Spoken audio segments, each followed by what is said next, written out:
여러분 안녕하십니까. 11월 16일 토요일 MBN 뉴스와이드 시작합니다. 네, 민주당 이재명 대표가 사법리스크 첫 관문에서부터 큰 산을 만났습니다. 공직선거법 1심 재판에서 징역 1년에 집행유예 2년을 선고받은 건데요. 예상을 뛰어넘는 중형의 정치권이 요동을 치고 있습니다. 자, 오늘은 법조계 전문가분들 두 분 모셨습니다. 강전의 국민의힘 법률자문위원, 장현주 민주당 법률위 부위원장 나와 계십니다. 안녕하십니까? 안녕하세요. 예. 자, 어제 있었던 이재명 더불어민주당 대표의 이 공직선거법 위반 혐의와 관련된 1심 선고 내용부터 좀 살펴봐야 되겠습니다. 먼저 관련된 영상을 먼저 보겠습니다.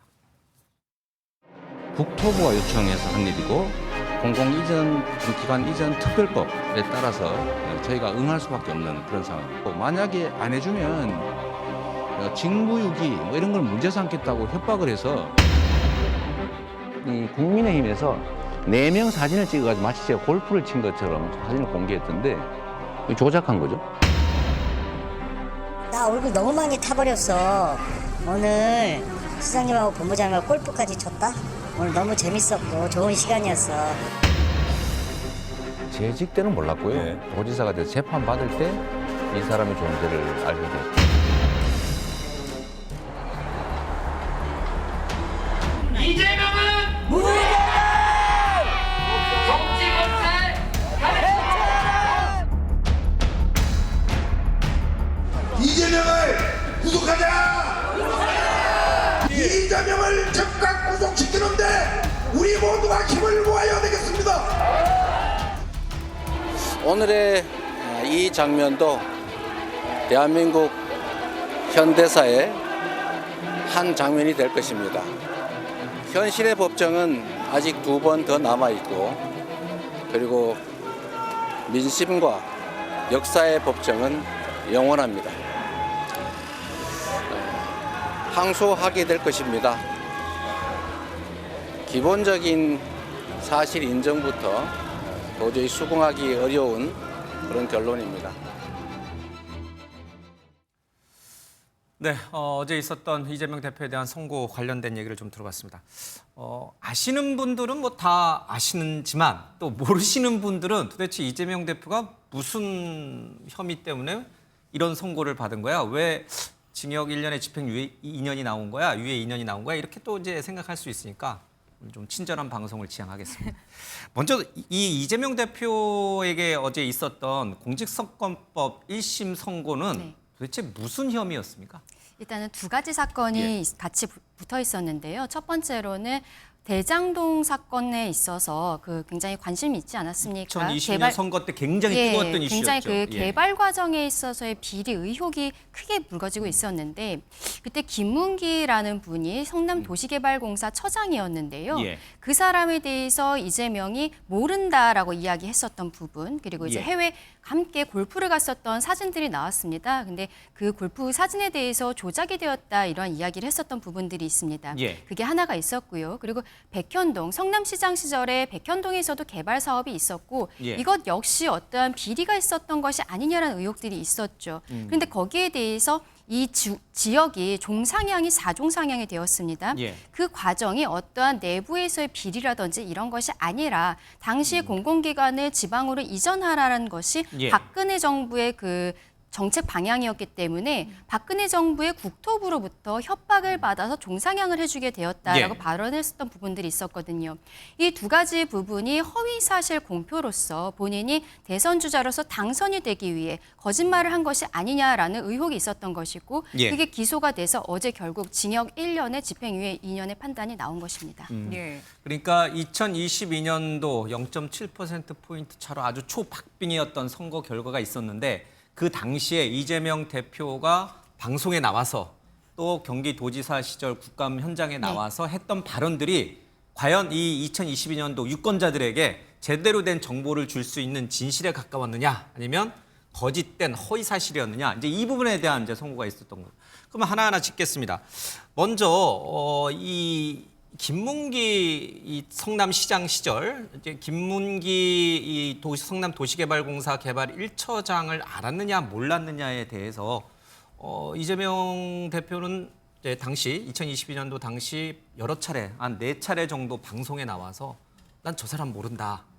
그리고 이제 사진까지 공개됐지만 저건 조작됐을 가능성이 있다. 이제 이렇게 얘기를 했어요. 근데 진짜 이재명 대표는 몰랐나요? 지금도 모른다고 그 입장을 견지하고 있죠. 사실 그때 당시에 그 인터뷰에서 했던 내용은 예. 성남시장 재직 시절에 개인적으로 고 김문기 처장을 알았느냐에 대한 질문에 대한 답변이었거든요. 예. 그러니까 성남시장 재직 시절에는 알지 못했고 그 이후에는 알게 됐다라는 취지의 이야기를 계속 했었습니다. 그런데 어제 유죄 판결이 나온 부분은 고 김문기 처장을 알지 못했다라는 부분에 대해서는 무죄가 나왔습니다. 예. 네. 다만 관련해서 골프 관련 발언이 문제가 되었는데요. 예. 이재명 대표가 했던 발언은 사진이 조작되었다라는 취지의 발언이었습니다. 예. 그런데 민주당이 문제 삼는 것은 이재명 대표가 한 발언은 사진이 조작되었다라는 취지의 발언이었는데 예. 사실 판결문에서 이제 법원에서는 이 발언을 더 확대 해석을 해서 그러니까 이 사진이 조작되었다라는 발언은 결국에는 해외 출장 중에 골프를 치지 않았다라는 발언으로 판단된다라고 한 겁니다. 예. 그렇다면 이재명 대표가 직접적으로 발언하지 않은 내용까지도 법원에서 확대해서 판단한 부분들이 있기 때문에 과연 이 부분을 허위사실 공표죄로 의율할 수 있을지에 대해서는 저는 항소심에서 크게 다퉈질 거라고 보이고요. 예. 결과가 뒤집힐 가능성도 매우 높다고 저는 생각합니다. 근데 어제 이제 이렇게 지금 말씀하시고 있는데 어제 이 혐의와 관련해서 김문기 씨를 알았느냐 몰랐느냐 그게 인지의 영역이냐 아니면 행위의 영역에서 정말 잘못된 유권자에게 혼선을 줄 수 있는 잘못된 오정보를 줄 수 있는 허위 사실이라고 하는 거짓된 행위의 였느냐라는 네. 하는 부분에서 재판부는 왜 이게 명확한 유죄라고 본 거예요? 지금 무죄라고 본 부분과 유죄라고 예. 본 부분이 있습니다. 지금 장 변호사님께서 말씀을 해주신 것처럼 무죄라고 본 부분에 있어서는 그 김문기에 대해서 성남시장 시절에는 몰랐는데 도지사가 되고 그리고 사건이 커지면서 그때부터 알았다라고 이야기를 한 것이죠. 지금 법원에서는 그 부분에 대해서 무죄로 판단을 하면서 예. 검찰에서 제출한 증거만으로는 어떤 구체적인 교유 행위까지 부인한 것으로 보기 어렵다. 그렇게 단정하기는 어렵다라고 예. 한 것입니다. 그래서 오히려 국민의힘 쪽에서는 반대로 검찰에서도 이렇게 일부 무죄 나온 부분에 있어서 항소를 할 것이고 항소 과정에 있어서 구체적인 교유 행위라든지 이런 것들에 대해서도 추가적으로 증거를 제출한다든지 뭐 증인을 신청한다든지 이런 일들이 항소심에서 이루어질 것으로 생각을 하고요. 예. 그리고 골프를 치지 않았다. 그 지금 아까 사진이 나갔는데요. 이 예. 사진에 있어서 국민의힘 쪽에서 이 사진을 조작했다라고 형태로 이야기를 한 부분이 있습니다. 그런데 법원에서는 이렇게 선거 과정에서 나온 발언들에 있어서는 전체적인 맥락과 취지 그리고 이 유권자들이 어떻게 받아들이느냐를 봐야 된다라고 본 것이죠. 예. 골프 발언에 대해서는 김문기와 함께 간 해외 출장 기간 중에 김문기와 골프를 치지 않았다라고 발언한 것으로 유권자들은 그렇게 받아들였다는 것입니다. 예. 그런데 실제로 이 해외 출장 과정에 있어서 다른 성남시청 공무원들과는 달리 따로 일정을 잡은 것이거든요. 지금 이재명 당시 성남시장과 유동규 본부장 그리고 김문기 처장이 별도로 나와서 실제로 골프를 함께 쳤다는 것이 예. 이미 이게 증거로서 다 뒷받침이 되었기 때문에 유권자들이 받아들인 사실에 의하면은 이것은 거짓 발언이 맞다라고 해서 이 부분은 유죄로 판단을 한 것입니다. 예. 네. 그러니까 사진은 사실이고 네. 또 그 김문기 씨 유족이 제출했던 딸과의 영상 통화 내용도 구초간의 영상 통화 내용도 다 사실인데 이재명 대표는 이 선거 유권자들에게 저건 조작된 거야 사실이 아니야라고 말함으로써 유권자들이 아 이재명 대표의 말이 맞겠구나 방송에서 나와서 얘기했으니 얼마나 신뢰가 있겠어 이렇게 착각할 수 있다 이 그렇죠. 뜻이군요. 또 그 제출이 되었었던 사진 같은 경우에도 예. 골프를 친 날이 아니라 다른 날에 그 찍은 것이기 때문에 예. 저 사진을 찍은 날 뭐 골프를 친 것이 아니다라는 형태의 주장들도 했는데 그런 것들도 재판부에선 받아들여지지 않은 것입니다. 네. 그런데 사실 이 부분을 봐야 될 것 같아요. 이재명 대표가 했던 발언은 사진이 조작됐다라는 취지의 발언이었거든요. 예. 근데 그것을 골프를 치지 않았다라는 발언으로 확대 해석하면서 법원이 내세운 근거는 발언의 경위라든지 전체의 취지, 뭐 예. 유권자가 어떻게 받아들일까 뭐 이런 부분들이었습니다.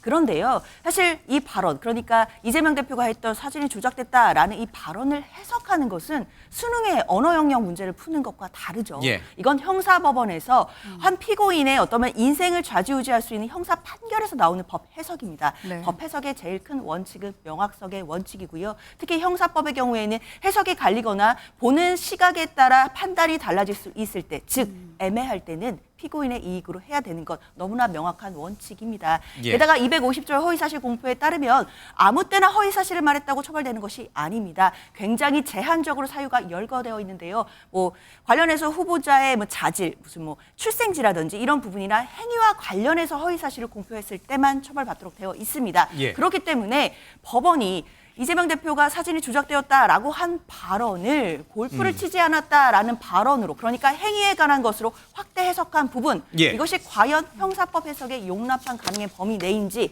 이 부분은 항소심에서 다투어야 될 것 같습니다. 예. 그 행위에 대한 부분이 바로 김문기를 몰랐다라고 이야기한 부분에 있어서 무죄 판단을 하게 된 그 계기에도 들어가 있는 부분인데요. 그 구체적인 교유 행위를 보기는 어렵다라고 한 것이 무죄 이유였습니다. 그래서 지금 장 변호사님 얘기해 주신 것처럼 서로 다른 해석들을 하고 있는데 결과적으로는 이 행위에 대해서 서로 간에 피고인도 아마 이재명 피고인도 여기에 대해서 항소를 할 것이고 예. 검찰에서도 무죄가 나온 구체적 교유 행위 부분에 대해서 여기에 항소를 해서 아마 항소심에서 다투게 될 것으로 그렇게 예상이 됩니다. 예, 그리고 또 한 여기서 가지의 이제 줄기는 잠깐 네. 그 법률적 지식인데 만약에 이재명 대표가 방송에서 또는 뭐 이런 대선을 앞두고 나 김문기 몰라, 나는 잘 기억이 안 나 이렇게 말했으면 이렇게 징역 1년에 집행유예 2년 같은 그런 큰 네. 중형이 내려졌을까요? 아니면 그러니까 이제 이게 선거에 미치는 영향 때문에 그렇잖아요. 특히 이제 방송에 갖고 있는 신뢰성, 전파성 그렇죠. 때문에 만약 방송에 나와서 그러지 않고 일반 뭐 신문에서 그렇게 신문 인터뷰에서 했다든지 아니면 어디 이제 야외 유세 현장에서 이렇게 얘기했다면 이 정도로는 안 나오는 건가요? 이게 결과적으로는 어제 1년이라는 형이 생각했던 것보다는 우리 뭐 벌금형이 나오지 않겠느냐라고 민주당에서 예. 유죄가 나온다고 해도요. 그렇게 말씀을 하셨는데 양형기준표가 있습니다. 대법원 양형기준표에 따르면은 허위사실 공표에 있어서 지금 어제 이재명 대표 같은 경우는 가중되어서 판단이 나온 것이거든요. 그러니까요. 예. 근데 가중 요소에 있어서 지금 말씀하신 것처럼 허위사실 또는 비판 내용이 후보자 평가에 관한 선거 국민의 매우 중요한 판단상에 관계되는 경우, 그리고 상대방이 상당히 다수이거나 전파성이 매우 높은 경우, 이것들이 가중 요소로서 들어가 있어요. 예. 그래서 이게 채널A 방송에서 이야기한 부분. 근데 지금 말씀하신 것처럼 언론 인터뷰라든지 아니면은 대중 앞의 연설이라든지 이런 것도 굉장히 다수 앞에서 이야기하는 것이기 때문에 전파 가능성에 있어서는 같게 아마 보지 않았을까라고 생각을 하고요. 그리고 이 두 가지 사건이 백현동에 대한 개발 의혹 그리고 대장동 의혹에 대해서 이재명 대표가 본인과의 관계를 차단하기 위한 발언으로 보이는데 의도된 거짓말이었다 이런 뜻이군요. 당시에는요. 그 대장동 사건과 백현동 사건이 대선 과정에서 이재명 대표에게 굉장히 대표적인 의혹으로서 예. 나와 있는 상황이었던 것이죠. 이게 굉장히 큰 국민적 관심사였던 것입니다. 그래서 제가 말씀드리는 이 두 가지 그 가중 요소가 전부 실제로 판결문에 다 들어가 있어서 이재명 대표에게 굉장히 불리한 양형 자료로서 이용이 된 부분입니다. 예. 그렇죠. 일단 뭐 강 변호사님 짚어주신 것처럼 판결문에도 관련돼서 가중적 양형 요소로 그러니까 이제 후보자의 중요한 사유였다는 점 그리고 뭐 전파성이 높았다는 점 이런 점들을 꼽고 있는 것은 물론 사실입니다. 그런데요. 사실 정치인들이 선거 과정에서 공직선거법 위반하면서 허위사실 공표를 했을 때 예. 사실 이 가중적 양형 요소에 대한 부분들은 대부분 들어가기 마련입니다. 요즘 같은 세상에 사실 뭐 동네 사람들 모여다 놓고 그냥 속삭이는 말로 하지 않고요. 대부분 방송이라든지 뭐 유튜브라든지 뭐 SNS라든지 이런 걸 통해서 허위사실 공표를 하게 되기 때문에 그렇다면 전파성이나 이런 부분은 이재명 대표에게만 국한해서 특별한 사정이라고 보긴 어렵습니다. 게다가 사실 선거 과정에서 후보자들이 하는 이야기들은 본인과 관련된 중요한 상황에 대해서 판단에 대한 이야기들을 대부분 하는 경우가 많기 때문에 이것들이 가중적 양형 요소가 된다라는 부분은 일견 찬성할 수 있겠지만 또 뒤집어 보자면 이것만이 이재명 대표에게 이렇게 가중한 형이 나올 만큼 중요한 양형 요소였냐 이거에 대해서는 저는 의문이 있습니다. 오히려 0.73%로 낙선을 한 후보입니다. 만약에 이재명 대표가 이렇게 허위사실을 공표해서 뭐 민심을 왜곡해서 정말 당선이 됐다라고 한다면 형이 가중되는 것 이해할 수 있겠지만 이미 낙선을 했다라고 한다면 사실 공직선거법 양형 기준상으로 봤을 때도 사실 참작해야 된다는 사유를 본다면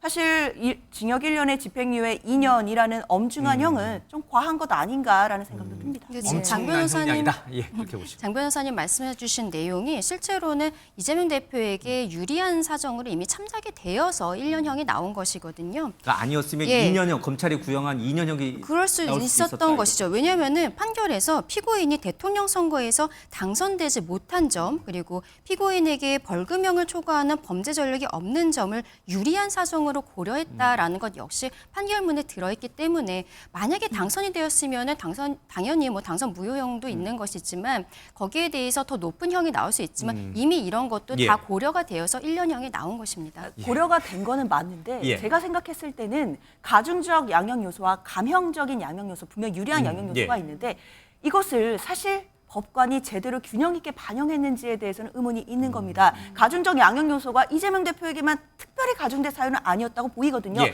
다른 사건에서도 일반적으로 이런 양형 요소들은 있습니다. 예. 그에 비해서 이재명 대표에게 형이 굉장히 중하게 나왔다라는 부분에 대해서는 항소심에서 양형에 대해서도 반드시 다퉈야 될 것 같습니다. 외긴 이따가 이제 형량 얘기할 때 다시 또 할 수 있으니까. 그러니까 이제 두 번째 그 이 혐의였던 백현동 얘기를 조금 넘어가야 될 것 같아요. 예, 백현동 용도 변경 관련해서 국토부에 협박이 있었다라고 했던 이재명 대표의 발언에 대해서 일단 법원은 이 부분은 유죄라고 봤습니다만 이재명 대표는 협박이라고 인지할 수 있는 부분은 개인의 주관적인 부분인데 네. 이걸 어떻게 해석을 하느냐에 따라서 문제가 달라질 수 있는 거 아니냐라고 반박을 하고 있거든요. 그렇죠. 법원 그런데 판결을 그 어떻게 법원에 보셨나요? 현출됐던 증거들을 봤을 때는 이재명 대표가 협박이라고 표현하고 추후에는 그것은 약간 과장한 표현이고 예. 압박이 있었다라고 말을 수정하기는 했습니다. 예. 그런데 한 22명 정도의 성남시청 공무원들이 뭐 진술서를 내던지 증인으로 출석하던지 했는데 압박을 받았다라고 한 사람들은 아무도 없었던 것이죠. 그리고 국토부로부터 들어왔었던 공문에 있어서도 시청에서 적이 판단하라고 했던 것입니다. 예. 네. 여기에 있어서는 저는 이재명 대표가 본인이 국정감사장에서 그 판례까지 만들어 와가지고 이걸 이야기하지 않았습니까? 예. 그것도 이제 재판부에서 봤을 때는 고의성에 대해서 굉장히 좀 참작이 되는 요소였던 것으로 보이는데요. 예. 백현동의 개발 사업에 있어서는 측근이 관련되어 있습니다. 김인섭이라는 사람이 있거든요. 예. 이 사람이 이재명 대표가 2014년에 성남시장 선거에 출마를 했을 때 사실상 제일 가깝고 믿을 만한 사람이 하는 게 뭐냐면 처음에 선거 캠프 사무실 임대차 계약을 하는 거예요. 예. 이 김인섭 씨가 2014년에 선거 캠프 임대차 계약을 했던 사람입니다. 그리고 선거대책위원장을 했고요. 예. 근데 이 사람은 시청으로 들어가지는 않고 외부에서 허가방이라는 별명을 받으면서 네. 바깥에서 일을 했었던 사람인데요. 이 백현동 부지가 식품연구원이 이제 이전을 하는 과정에 있어서 종상향을 해야 되는데 개발업자 정바울이라는 사람이 예. 시청에다가 이제 인허가가 받아지지가 않는 것입니다. 그리고 그때 김인섭을 로비스트로서 고용을 한 것이죠. 예. 그랬더니 갑작스럽게 4종 상향이 나온 거예요. 여기에 대해서 가까운 사람이 로비스트로서 활약을 했기 때문에 예. 종상향이 있었던 거 아니냐는 의혹들이 있으니까 이재명 대표가 거기에 대한 의혹을 대권 주자로서 차단을 하기 위해서 국정감사장에 본인이 그 판례까지 만들어 와서 그게 아니라 예. 박근혜 국토부로부터 협박을 받았다라고 한 것이거든요. 근데 이제 재판부에서는 그렇지 않고 결과적으로 이 종상향을 하는 것은 성남시 내부 그리고 성남시장이었던 이재명 대표가 스스로 판단한 것이다라고 한 것이죠. 예. 예. 이 판결은요. 그리고 조금만 더 말씀을 드리면 이재명 대표가 그 백현동 사건의 배임 혐의로도 지금 기소가 되어 있는 것이 있습니다. 네. 대장동 사건과 병합이 되어서 아직 이 부분은 심리조차 진행이 되지 예. 않는데 그 사건에까지 이 판결이 끌어다 쓰게 된다면 굉장히 불리한 정황이 생겼다라고 말씀드립니다. 그러니까 예. 말씀을 정리하면 백현동 개발 비리 의혹 사건과 관련해서도 이재명 대표가 연루되어 있는데 만약에 이 부분에 대해서 이재명 대표의 그 해당 발언이 본인은 이 사건과 별개다 관련이 없다는 취지로 들릴 수 있기 때문에 이것 또한 당시 대선을 앞두고 유권자들에게 영향을 미칠 수도 있었겠다라는 게 이제 법원의 판단이었을 거다라는 말씀이시거든요. 그러니까 법원에서는 당시에 성남시가 용도 변경해 준 것 그것이 성남시 자체 판단이었다 이것입니다. 자체 판단이었는데 협박받아서 했다라고 했으니까 허위사실이니까 유죄다 이런 결론이거든요. 예. 그런데 사실 이재명 대표 측에서 이야기는 그겁니다. 사실 사실 지방 정부였거든요. 예. 성남시가 지방 정부로서 국토부에서 계속 용도 변경을 해주라라는 지속적인 요구가 있었다라고 한다면 사실상 당연히 지방에서는 심리적인 압박을 받기 마련입니다. 그 압박에 대해서 표현을 하면서 물론 협박이라고 좀 과장해서 표현했을지는 모르겠지만 그 압박에 대한 표현 그 자체를 가지고 허위사실 공표로 처벌하는 것이 맞느냐에 대한 법리는 분명히 항소심에서 다툴 그런 지점이라고 저는 생각이 들고요. 예. 근데 그리고 그 잠깐 말씀 좀 죄송한데 그 국토부로부터 용도 변경을 해줘라라고 지속적으로 요구를 받았다. 협조 요청을 받았다. 이제 그거를 이제 이재명 대표는 압박으로 느꼈을 수 있다. 이제 이런 거잖아요. 근데 어제 재판부도 이제 언급을 했지만 그 국토부에서 성남시로 보낸 공문을 보면 이거는 지자체 성남시가 알아서 결정할 문제다라고 쓰여 있거든요. 네. 근데 왜 그 성남시가 알아서 자체 판단하라고 쓰여 있는 국토부 공문 내용을 이재명 대표만 성남시 공무원들도 국토부 공무원들도 다 아닌데 왜 유독 이재명 대표만 당시 성남시장만 이거를 내가 압박으로 느꼈다. 왜 그랬을까요? 그 공문의 한정에서만 보면 그렇게 보입니다. 예. 그러니까 그 공문에는 귀시가 저기 판단해라. 그러니까 맞아요. 성남시가 자유롭게 판단하라라고 했는데 왜 협박받았다고 했냐, 허위사실 아니냐라고 법원은 판단한 것인데요. 이재명 대표는 그 공문 외에 그동안에 있었던 지속적인 압박의 정황들을 이야기하고 있습니다. 근데 그런 부분들을 법원에서는 1심에서는 제대로 반영이 되지 않은 것 같아서 그런 점이 좀 아쉬운 부분이 있고요. 예.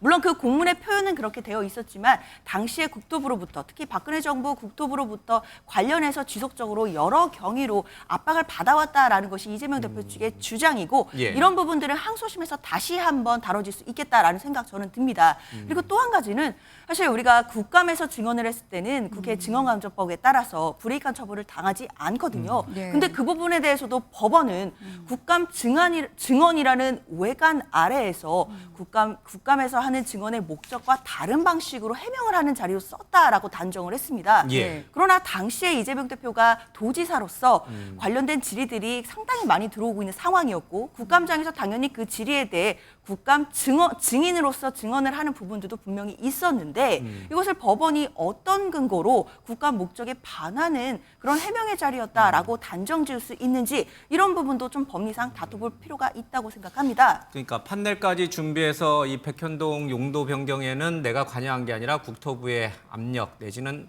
압박이 있었다라는 것을 설명하기 위해서 피감기관의 기관장으로서 경기도지사로서 의원들에게 상세히 설명하기 위해서 갖고 나온 판넬을 이걸 의도로 갖고 속이기 위한 아주 강한 거짓말을 하기 위한 수단으로 썼다. 이렇게 재판부가 보는 것은 잘못됐다. 이렇게 보죠. 그렇죠. 재판부는 그 당시에 그러니까 이재명 도지사가 당시에 국감장에서 했던 증언들 그 발언들을 마치 국감과 무관한 목적의 발언이었다라고 단정을 대선에서 짓고 이기기 있기 위한 때문에 목적으로. 그렇죠. 그러니까 그 단정에 대해서도 분명히 좀 다퉈봐야 될 지점이 있다고 보이고요. 예. 한 가지만 더 말씀드리면 앞서 말씀드린 250조 1항에 허위사실의 대상 자체가 행위라는 부분이 있는데 예. 사실상 이 행위라는 부분에 대한 해석이 후보자의 본인의 행위이거나 아니면 선거 과정에서 상대 후보의 행위들을 말할 때 이 행위를 많이 씁니다. 그런데 이재명 대표가 이야기한 부분은 국토부, 그러니까 제3자인 국토부가 협박을 했다라고 하는 제3자의 행위 부분이기 때문에 예. 과연 이것이 법률적으로, 법리적으로 250조 1항에 의율될 수 있는 부분에 해석되는지 이 부분도 항소심의 중요한 쟁점이 되겠습니다. 예. 지금 민주당에서는 당시 국감에서 백현동 관련한 발언이 그냥 지자체장으로서 단지 지자체장으로서 국감에서 발언한 것이지 어떠한 선거운동, 대선을 위한 것이 아니다. 선거 당선을 위한 것이 아니다라고 이야기를 하는데요.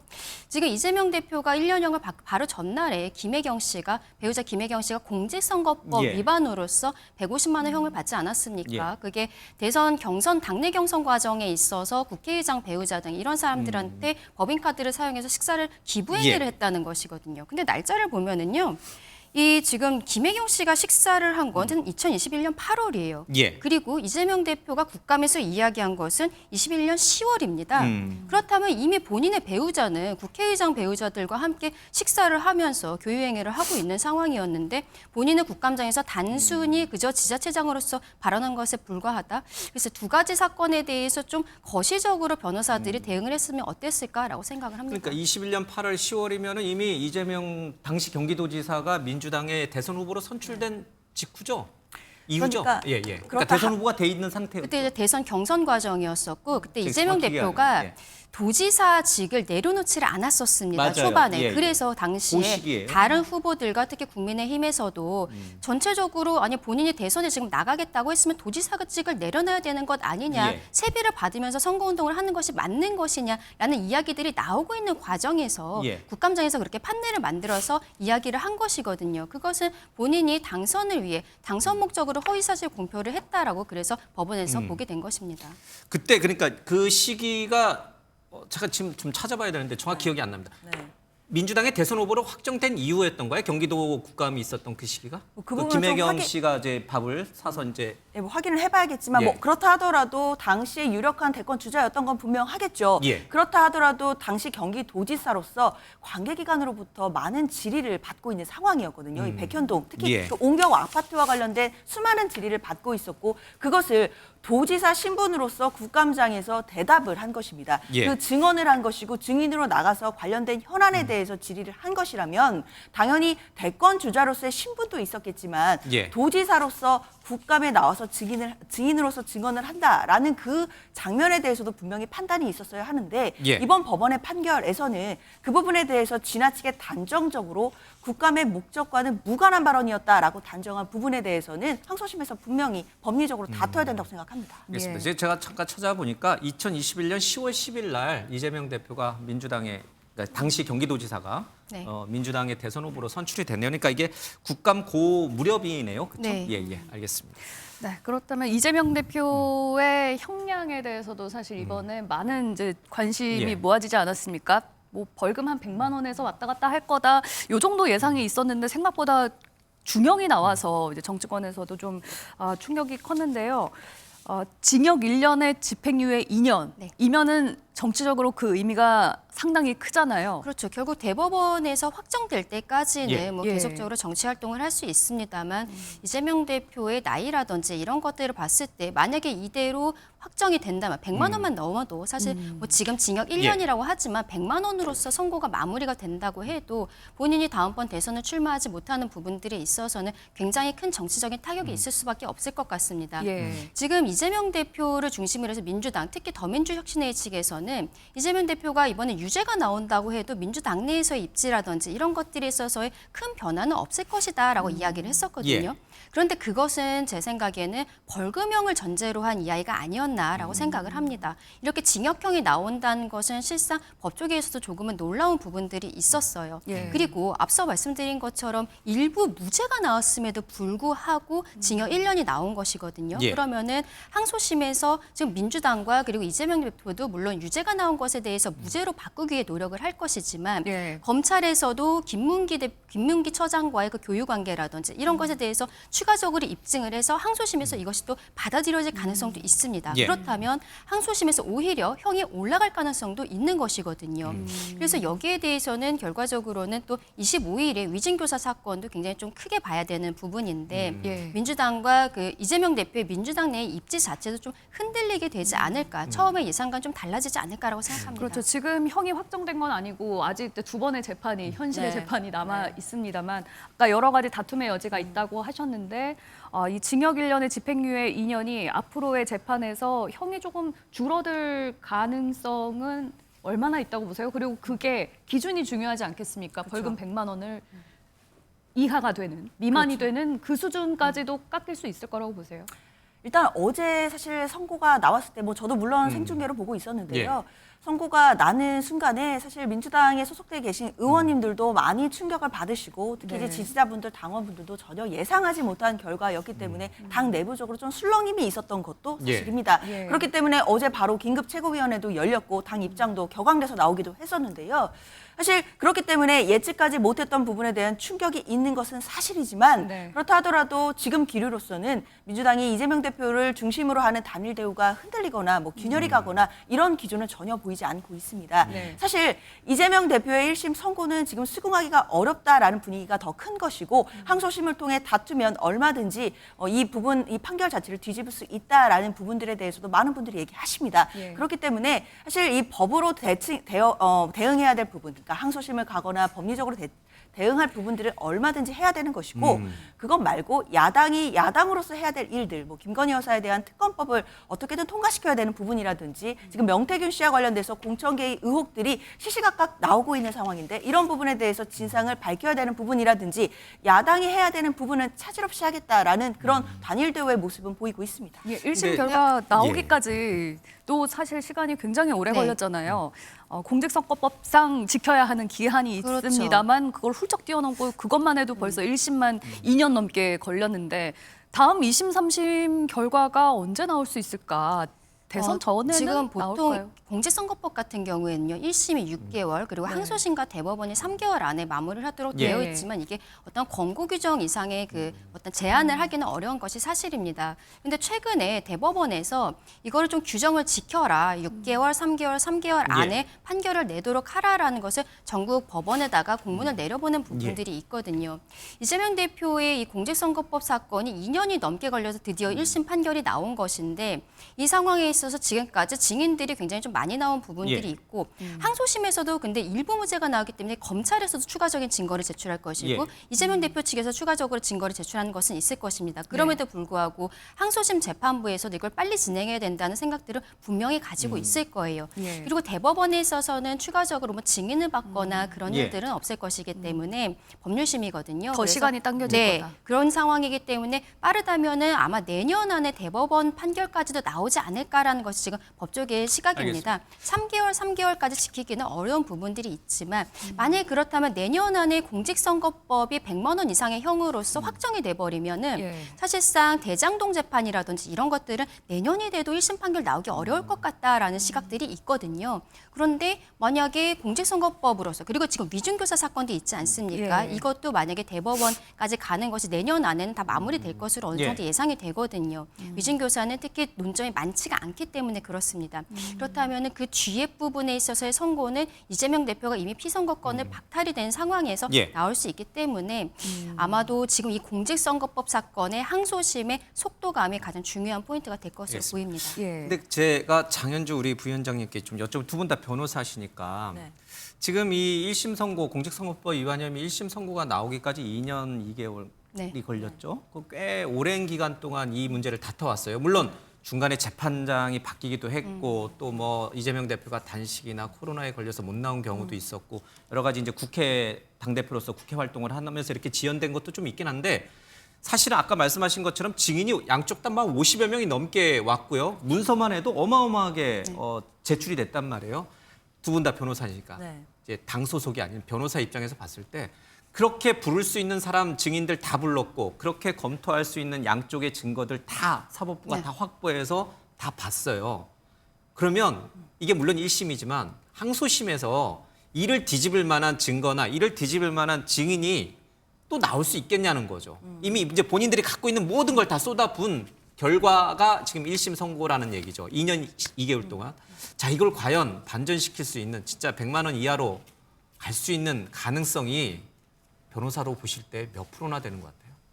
이게 희망사항이 아니라 진짜 이 저는 법률가로서. 상당히 해볼 만하다라고 생각하는 것이 예. 왜냐하면 물론 2심에서 항소심에서 부를 증인들이 별로 남아있지 않을 수는 있습니다. 그러나 1심에서 했던 증인들을 다시 불러서 새로운 증언이 나오거나 또 추가적인 이야기들이 나올 수도 분명히 있는 것이고요. 뭐 그런 또 사실관계가 추가되는 부분은 차치하고서라도 제가 앞서 말씀드린 것처럼 지금 이재명 대표가 하지 않은 이야기를 법원에서 판단해서 지금 의율한 부분이라든지 이렇게 법리상으로 다툴 부분은 분명히 남아 있습니다. 그리고 협박이라는 부분을 심리적으로 느끼는 부분, 그러니까 주관적인 인식의 부분으로 볼 수 있지 않느냐에 대한 법리도 분명히 남아있는 것이고 이재명 대표 측에서 주장했던 사실관계 요소 말고도 그것이 법적으로 적용되는 법리와 관련돼서 다투는 부분들이 1심 법원에서는 상당 부분 받아들여지지 않았기 때문에요. 항소심 법원에서는 그런 법리들을 조금이라도 항소심 재판부가 받아준다라고 한다면 저는 얼마든지 결과는 뒤집힐 수 있다고 생각합니다. 일단 1심에서 쟁점이 다 정리가 되었기 때문에 1심만큼 항소심이 오래 걸리지는 않을 것입니다. 근데 검찰 측에서는 아까 무죄 나온 부분에 있어서 판결문에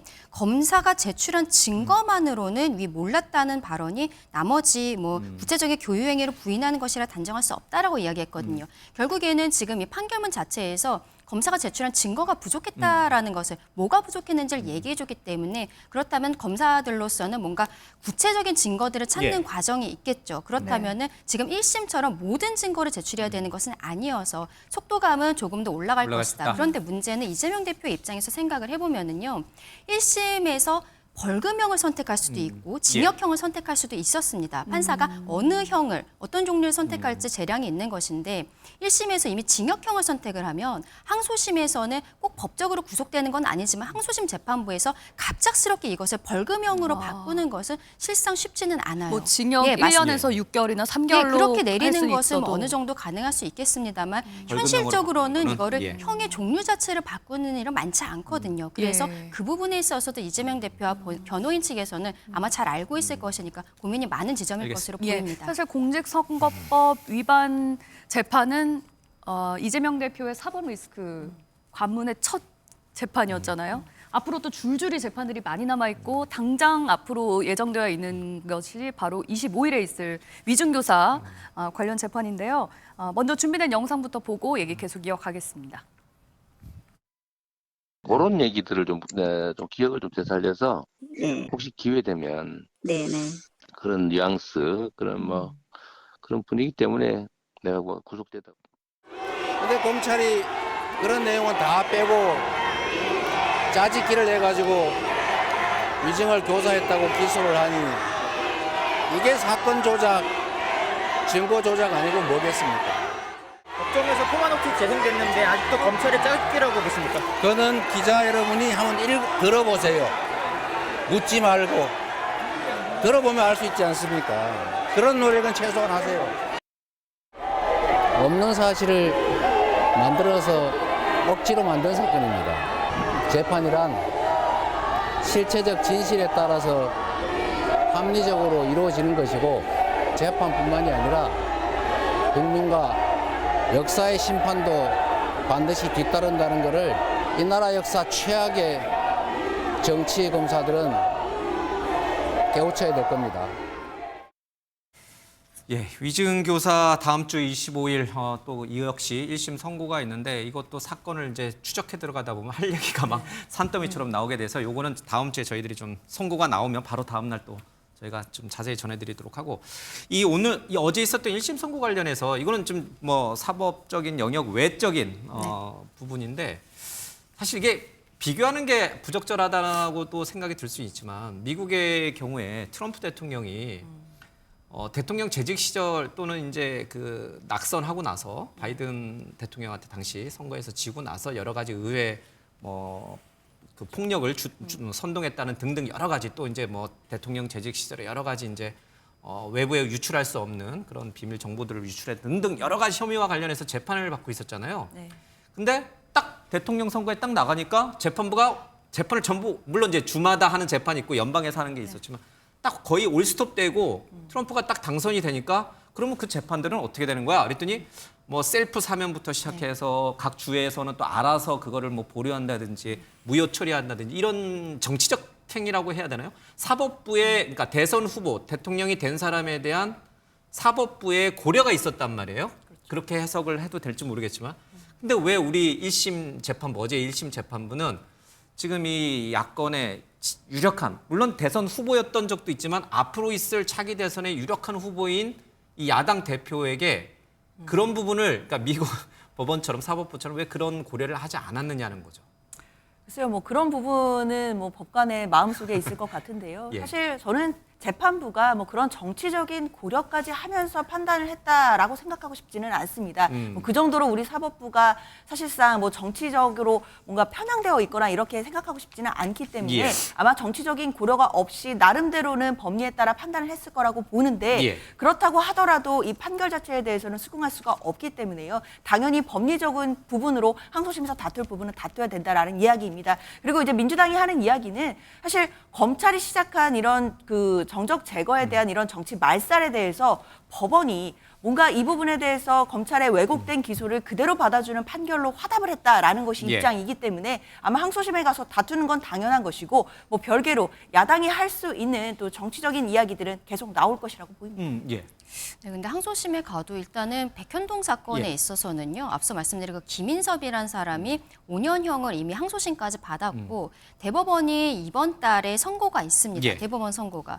근데 김인섭 씨의 판결문을 보면은요. 이재명이라는 이름이 11번이 언급이 되고 김인섭, 이재명, 정진상의 특수관계라는 거 성남시 공무원이 다 안다. 이런 내용이 있어요. 지방정치인과 공무원과의 친분으로 개발 관련 인허가를 알선했다라고 하는데 여기 나오는 지방정치인이 누구인지는 모두가 다 알고 예. 있는 것이죠.